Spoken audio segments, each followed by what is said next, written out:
Speaking on disgruntled franchises, 33 to 30. And if I say 33 to 30, I'm pretty sure that certain people know what I'm talking about, and that is the Buffalo Bills. And here's the thing that it's crazy to me, and I gotta back up, like, from the mic, because what's crazy to me is this. You go with 9 years with Sean McDermott, and you have Sean McDermott for 9 years, and you say, you know what? It's your fault.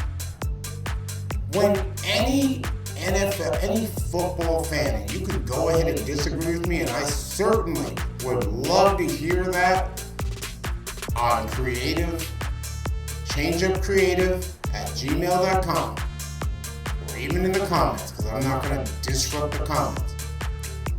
But I understand the frustration with the Sean McDermott case. I get it. It's been 9 years. And we are wasting Josh Allen's time. We are wasting that time. We're wasting that time. So, I understand the problem.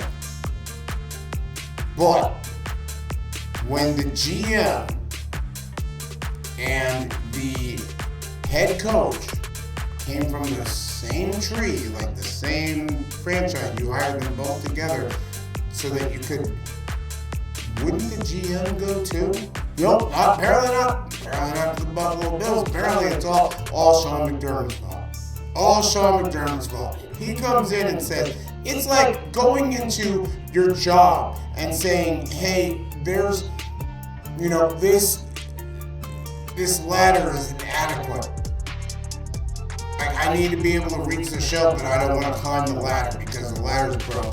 And they go, well, no, you gotta use the ladder anyway. That's what this is all. That's literally what this is. So not only do you fire Sean McDermott, so it's Sean McDermott's fault. A whole season, owner goes in there and says, I went into the locker room and first thing I did was go up to Josh and I said that was a catch. Shut your mouth, bro. Shut your mouth. I don't need to hear. Sometimes you just need to be an owner that just shuts up. That's just kind of how it goes. You shut up. You don't, that was a catch. And then he didn't even acknowledge me. The way that he speaks, the words that he uses, he didn't even acknowledge me when I said that. And I looked at our locker room, and I looked at how, the team was, like I said, don't quote me. He basically said the team was just not responsive. And I realized at that moment, it's Sean McDermott's fault. Sean McDermott expressed, and it has been reported by Adam Schefter and Shefty, and and multiple reputable sources that Sean McDermott said, this is not a roster we can win. Like, can you give me something? And yeah, he had Stephon Diggs for a season. But this roster has never been built based on what they do in that division and how tough that division is. That's a very tough division. I know that there's some teams that are, they shit the bed, quite frankly. But that's a tough division. So he went in there and said, look, I don't think we have a roster to win. They end up losing. And the owner goes on a hissy fit, and that's what it is. It's a hissy fit. It's the head coach. Oh, and by the way, screw you, I'm going to take my full fist and shove it right up the fucking GM's ass. Because that's what he did. That's literally what he did. I'm gonna promote the GM. I'm gonna give him a bunch of money up his ass. But it's the head coach, bro. I can't, and it makes me upset. I'm gonna sit back here. I want you guys to think about this. when Josh Allen got drafted, there was a whole bunch of stuff about him and the racist comment. I negated that. I negated that completely. I was like, this guy, he made a bad comment, whatever, it's fine. He's been a stand-up player since. But think about this real quick. I really want you to think about this. Bills Mafia. You not only have an owner that literally just made an emotional decision.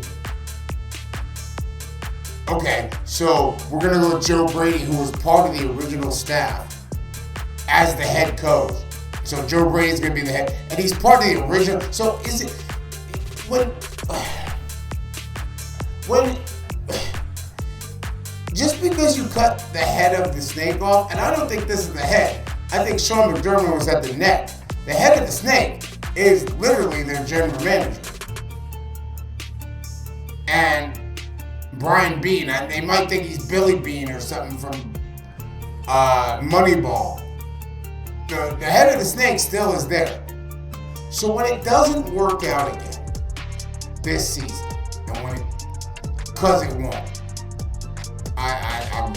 unless the NFL wants to pull its bullshit magic here at the joint, here at the spot, we don't believe it. Then who is there to blame? You have a stadium that's on the way, so I understand the pressure. You have a stadium on the way which, by the way, your owner has basically pulled it on the taxpayers. And since everybody wants to have an open door stadium, including the Philadelphia Eagles, which that's my team, it comes with a cost. So you'll never have a Super Bowl. They will never.